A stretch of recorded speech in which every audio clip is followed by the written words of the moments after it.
সায়ন্তনীস ব্লগে অনেক অনেক স্বাগত। তো আমার গলাটা এখনও ধরে আছে, ওষুধ খাচ্ছি, দেখা যায়। আর প্রচণ্ড করে জল ঘাটা হয়ে যাচ্ছে গো, যার জন্য মনে হয় ঠান্ডাটা কমছে না। কালকে যে আছে যেহেতু নিরামিষ, বাসন কুসন সব মাজা, আর যেহেতু শ্রাবণ মাসের শনিবার বড় ঠাকুরের বার, বুঝতে পারছো আমি বার করি না, কিন্তু পুজো দিয়ে তারপরে বাড়ির ঘরের পুজোটা দিই, তুলসী তলায় ধূপমুতি জ্বালি, তারপরেই চাটা খাই। তো চাটা সব কমপ্লিট। আর বুঝতে পারছো আমি এখন আমার কোথায় কথা বলছি, এটা আমার ঘর না, আমি এসেছি আমার মায়ের বাড়িতে। তো এখানে এসেও রান্না করছি, বাড়িতে টিফিন করে এসেছি, রাতের ঘুগনি করে এসেছি, তো রান্নাও করে এসেছি বড় ভাসুরের জন্য। আর এখানে এসে রান্না করছি আমাদের জন্য, আমার আর মা আর মেয়ের জন্য। তো ভাত করবো, আর ধোকার ডালনা নিয়ে এসেছি বাড়ি থেকে করে, আর হচ্ছে তোমার এখন হচ্ছে আলু ভাজা আর বেগুন ভাজা।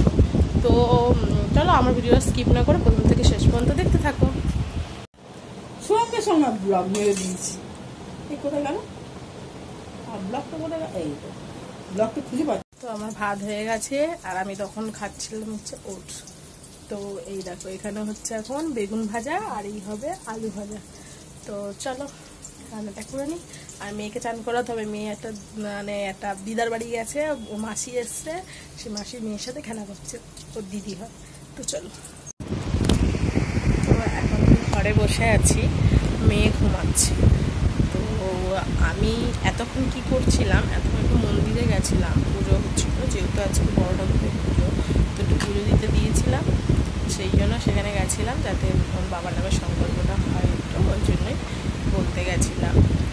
আর এখন এই বসে আছি মেয়েকে ঘুম পাড়িয়ে। তো এখনও ভাত খাইনি, পুজোটা হয়ে গেলে একটু প্রসাদ গালে দেবো, তারপরে যদি খাওয়ার ইচ্ছা হয় খাবো, নাহলে খাওয়ার দরকার নেই। তো চলো, আবার ফের তারপর বাড়িও যেতে হবে, তো দেখা হচ্ছে পরে। তারপর রাতে বাড়ি এসে ঘুগনি আর একটু বসে ঘুগনি ছিল, ঘুগনিটা গরম করলাম আর পরোটা ভেজে নিলাম। তো আজকে রান্না রাত্রির মেনু এটাই। তারপর ভিডিওটা এখানে শেষ করলাম, সবাইকে টাটা জানালাম।